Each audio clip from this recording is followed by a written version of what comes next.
Hello and welcome back to the channel. So this is quite interesting, right? How my bank card was compromised. How did it all start?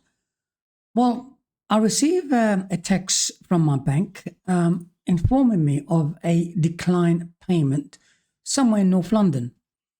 So I thought, well, I don't recognize that.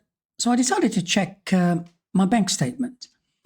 So I checked the bank statement on that particular card and noticed five entries which I didn't understand, didn't recognize, totaling to around £68. So I thought, okay, let's go down the bank and have a chat with him. So I visited the bank, saw someone, and they put me through to the fraud squad.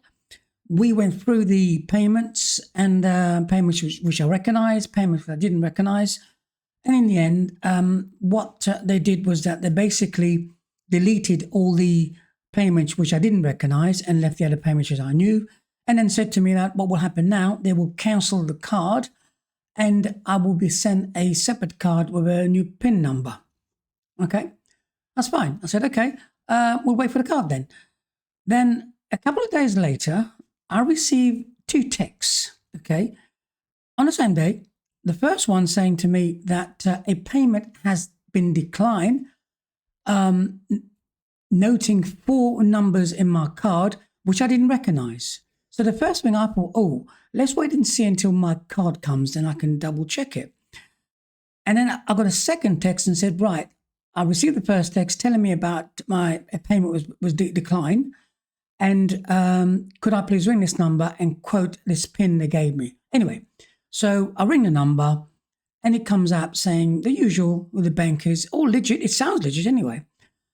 And on that number, I'm supposed to enter a PIN. I entered the PIN and the next PIN asked me for my date of birth, which I entered as well. Then this chap comes on the phone. The first thing he says to me, can you confirm your address? So I said to him, well, I received a text from you from a number asking me to ring this number and this PIN. Why are you asking my name now? What else do you want me to confirm? Surely you must have my details in front of you. So this chap said no. I said, well, I don't understand because I put in the PIN. That should bring up who I am because I also put in my date of birth. That should tell you who I am. Yet you're asking me for my address. Anyway, I sort of cut the call short and said, look, what I'm going to do now is I will go to the bank and sort this out direct with them direct, like I did with the previous one. So a few days, couple more days, maybe 1 or 2 days later, we received a post from the bank. 2 letters, okay? Now, the first one confirming that all the amounts that's been taken from my account has been returned to me, which is great of them. And I get the second letter, which includes, get this right, the new bank card plus the PIN.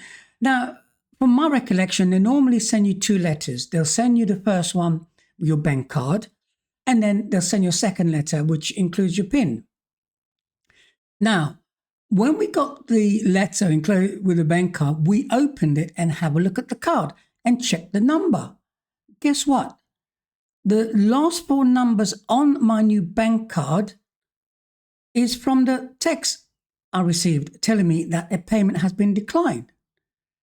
So if you think about it, this is after the event. So I didn't know what the card number was. So I get a text from a number from the bank telling me your card has been declined, telling me the 4 numbers in the card and asking me to ring them. Then 2 days later, I get a card. So how did they know? That's the question we're going to find out. So the next story in this story, if that makes sense, I'm going to go to the bank and say to them, well, look, here's the messages I've got from you, or it's from you or not, I don't know.